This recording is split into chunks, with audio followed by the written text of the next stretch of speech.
Hi, so it's Friday the 13th, unlucky for some, but generally it's been a lucky day for me. And today I am lucky to be speaking to my lovely friend Andre, half Icelandic, half Dutch. So I've spoken to the French, I've spoken to the German, and now we have a combination.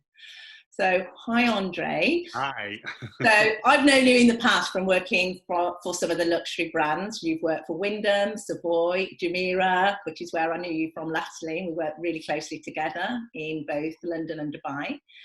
But now you have your own company, Mundus. So do you want to tell us a little bit about that? Thank you. Yes, we have indeed. Mundus Representation. It is what it says on the tin. It's a representation company for luxury brands. I started the company about a year and a half ago. It was actually May 2019. And then, of course, we didn't expect that, within the first year to be hit by a pandemic. But let's not dwell too much onto that. Yes. We're very fortunate to represent destinations or destination management companies and hotels.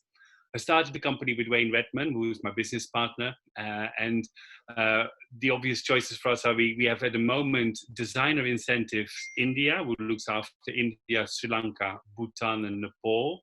We also have Grosvenor Tours, who are based in Cape Town, South Africa, but actually cover the whole of Southern Africa and Eastern Africa as well as South Africa. And Wayne being from South Africa, it makes total sense to have a representation there. And we also have the wonderful Mark Gutt from ECM Meetings Malta that we represent, and his Portuguese company, ECM Portugal, obviously covering Portugal and the islands. We also have Map Tour, the wonderful Birgo Özlem with her daughter Eda, based in Istanbul.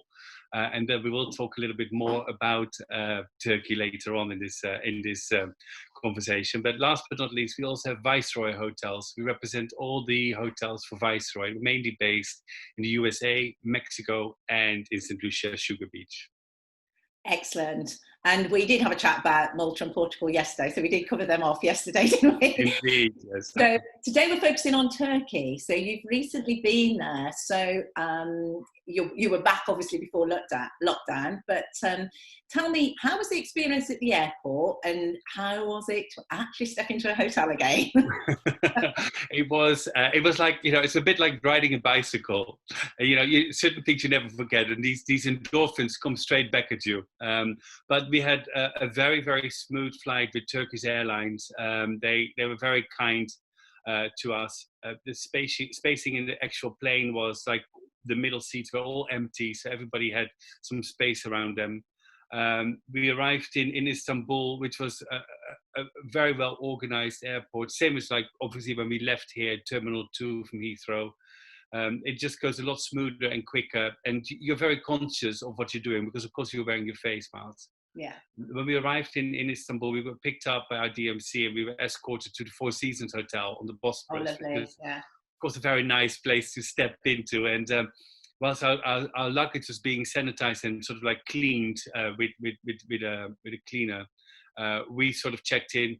What was very noticeable in Istanbul, like wherever you go, whether it's a hotel or a venue or a restaurant that you walk in, your temperature gets checked.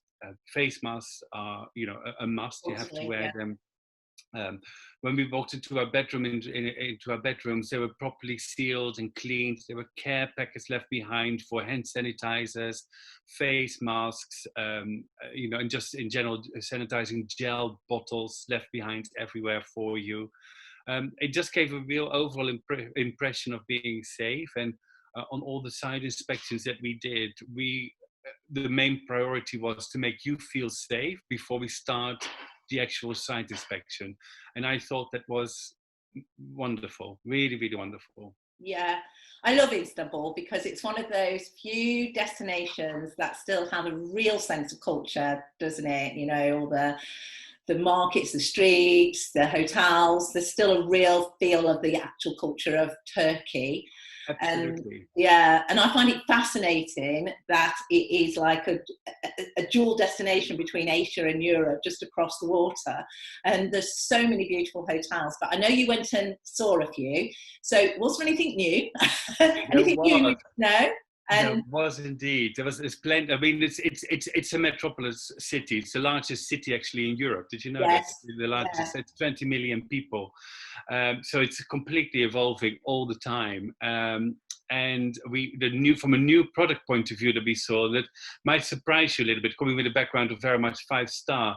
But I went to the Nove Hotel, and Oh, it was one of those hotels that kept on giving and giving and giving. And the rooms were perfect, was great, a good standard of hotel room. But the higher up we went to the roof terrace, and there's Chef Mika, and although they don't have Michelin stars in Turkey, he would have one if he would actually enter for one, and he is one of the biggest celebrity chefs in Turkey, and he has a restaurant there. So the buzz in this bar and restaurant was phenomenal. We then found out that actually on the rooftop on top of that, they're actually growing their own microbiology herbs and little vegetables for their salad. So there's still a CSR element and a sort of like locally sourced element as well. To find that in a metropolis like Istanbul, I find that quite fascinating. So it was a big tick list for me to see that hotel. It's also located in Karakoy, and Karakoy is like the Shoreditch of Istanbul. It's that trendy, the hip area. Everybody wants to be seen there, and you can walk there. And we were there in September, walking around. It's 25 degrees in the evening. You go for a cocktail. It was just like life was being normal. Life was being normal. Yeah. So it's a very happening area, and it's just like this. There's a lot of street art going on. There's graffiti. There's like bars, restaurants, shops. Everything is sort of there. So the hotels have sort of like very much stepped into that. Some really nice hotels. There's a lovely Marriott hotel that opened up as well, JW Marriott. So there's quite a lot there. But another hotel that I really, really enjoyed was the Six Sense Hotel. And the best way to get to the Six Sense is actually by boat. And of course, if you are in Istanbul, I think a boat ride is essential. You need to go over the Bosphorus. Absolutely. So we took a boat from the Four Seasons, and we ended up at the Six Sense for breakfast, as you do. And it's just this calming Zen hotel, only the way Six Sense can actually build them. It's an old mansion converted, actually 2 mansions next door to each other, overlooking the Bosporus with a beautiful garden. Again, they have their own herb garden and own vegetable garden, but because they're slightly further outside and because they're Six Sense, you sort of expect it a little bit from them. Of course. They're still finishing the hotel. The spa isn't completely finished and the pool isn't completely finished, but it gave us a really good idea of what they're going to be. And I think especially with like smaller events coming back and maybe with buyout opportunities, I think it's a really good hotel to consider, because Istanbul is so well served, especially now with the new airport. It's the largest airport in Europe. They have the infrastructure to back it up, and you quite rightly said, Istanbul is that city where you feel you're abroad. You don't feel somewhere like you're else. in a generic city. And to talk about a sort of experience is something new that we did. We've all been if you've been to Istanbul, you've probably been to the Grand Bazaar. Of course, yes. And the snakes and everything, yes. Well, this time we did it slightly different. We went on top of the bazaar, and there's actually a walking tour on top. It's very James Bond, Mission Impossible style, to climb on top in the little staircases and to come on top of the rooftops and these beautiful red tiled roofs. And all you can see is mosques and these tiles, and you can sort of like do a little bit of a walk around there. But imagine having it set up for a lunch or anything like that. It's a really different experience seeing Istanbul from the rooftops of the Grand Bazaar. And then you just come downstairs and you have a little simit to eat, or a little Turkish smoke, maybe. Needed something stronger, like a little cocktail. Oh, that's good to know, because there's a lot of nice properties there, aren't there? Because I've worked with Four Seasons and Swiss Hotel and Hilton, so there are some big spaces there, and some of them overlooking the Bosphorus, which makes it beautiful. Absolutely. The Four Seasons, the old prison that's being refurbished at the moment. We did have a quick sneak preview in there as well. And of course, you've got the big ones as well. Like there's a beautiful Fairmont Hotel, the Raffles yes. Fairmont Hotel. It's a stunning hotel with beautiful views. And we also went to the Hilton Belmonte, which is one to really consider. It's the largest hotel in Istanbul. with a fantastic roof, sort of like a high-end floors with event spaces where the executive floors are, with beautiful views over the city. But event space-wise, it got something like 26 breakout rooms, and I think the two larger ballrooms can easily host up to like 1,000, 1,500 people without any problems. And bedroom-wise, they're like 800 and something bedrooms. Yes, So it's I've worked with them previously because they're just outside the city, aren't they? They're quite central, the Beaumont. It's quite a central hotel. It's overlooking the Bosporus. It's in the sort of like the financial district side of the city. So it's a little bit further out if you wanted to go to Taksim Square or want to go to the Blue Mosque in the side. But it's from the airport, I would say it's a 45, from the new airport, it's about a 45 minutes drive into town. So it's not bad. Yeah. Good. And all the visa situation has been improved as well, hasn't it? Yes, no more visas. No more visas. So, yeah, because that used to be one of the challenges for the UK market, because it used to be so long when you got to the airport to get the visas sorted, etc., unless you had a really good DMC who could get you through. Yeah, with our DMC, we've always managed to do them in advance. And you could, of course, buy them in advance online. Now, there was a situation for a while that you could actually book them online. I think it's not every EU country that's exempt. It's the UK, Netherlands, Belgium, Germany, and I think Denmark. These are the only ones that are exempt. Good information.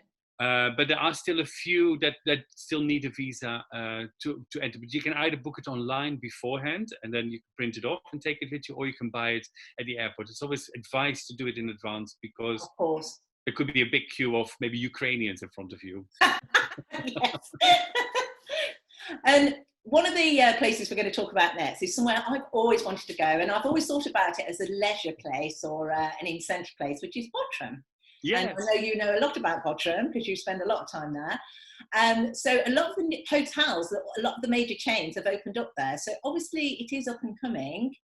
So you've got a lot of insight information, I know, on Bodrum, and I'm definitely going to meet you there one day. But tell us a little bit what's going on there for the mice market. How long do you have? Gosh. Just a snapshot. No, I've been fortunate that I've been traveling to the Bodrum Peninsula for the last 15 years. Got a little hideaway there, so it's been my little slice of paradise for the last 15 years. And every time when I travel there, I still get that feeling like Christmas morning, that exciting feeling of like I'm coming to Bodrum. So it's a good place for me. It's Bodrum itself is a beautiful sort of like old town where you've got the castle, you've got the amphitheatre, you can overlook Kos, you can have a ferry to Kos there within half an hour.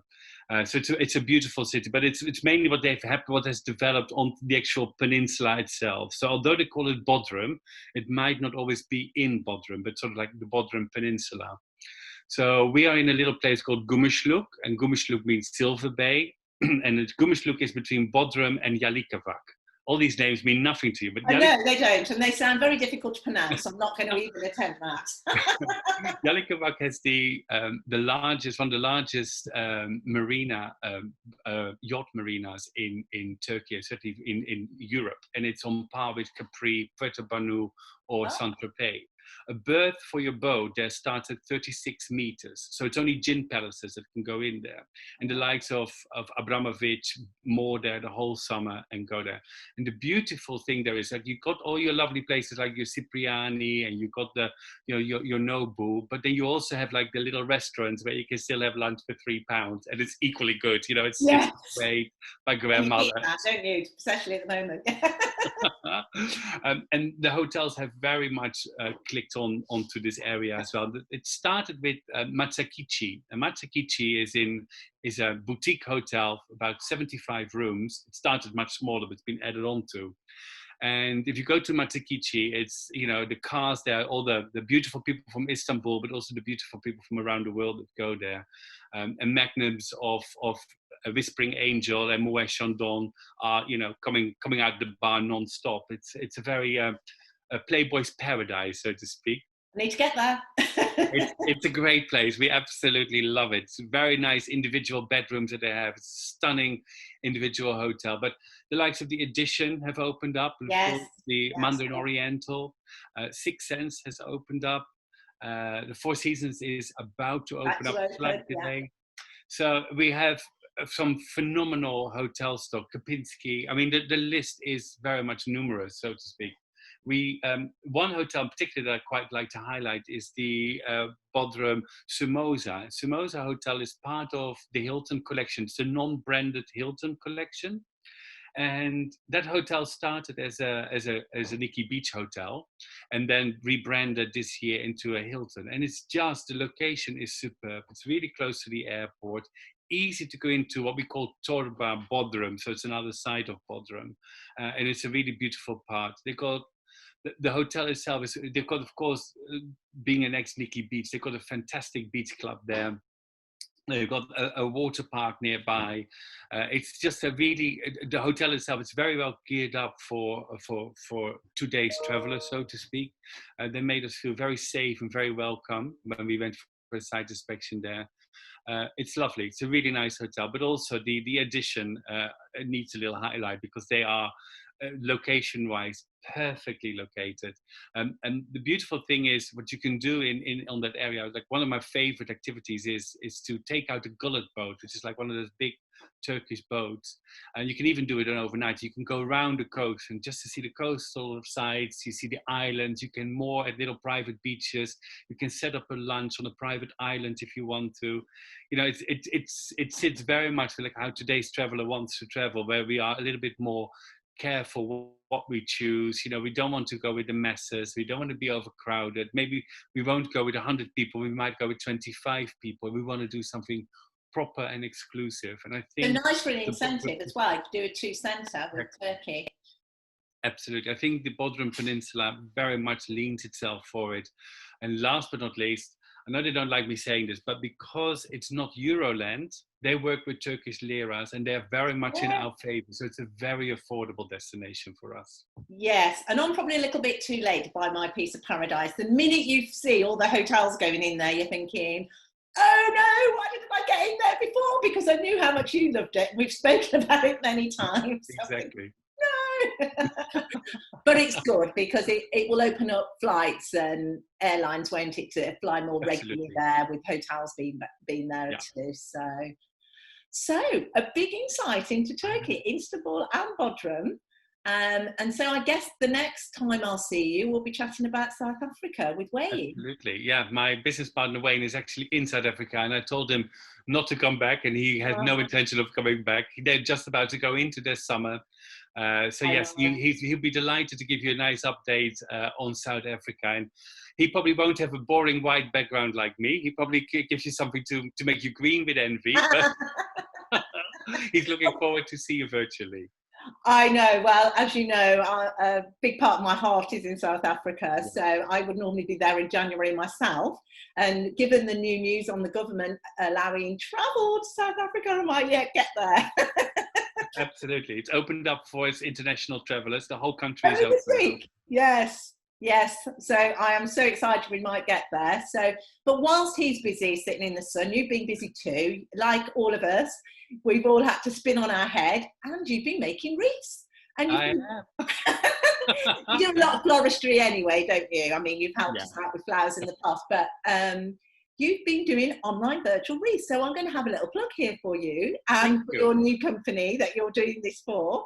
So, so a sideline for Andre is wreath making for Christmas. Yours truly, virtual floristry. Yes. Well, good luck with that, because it's a very good idea. Excellent. Well, hopefully we can see each other soon again, and we can give each other a real hug instead of a virtual hug, and we can have a little Christmas cheer. Who knows if lockdown is over. I know, absolutely. Always lovely to speak to you, my darling, and I'll see you soon for a little tipple. See you soon. Thank you. Bye-bye. Bye.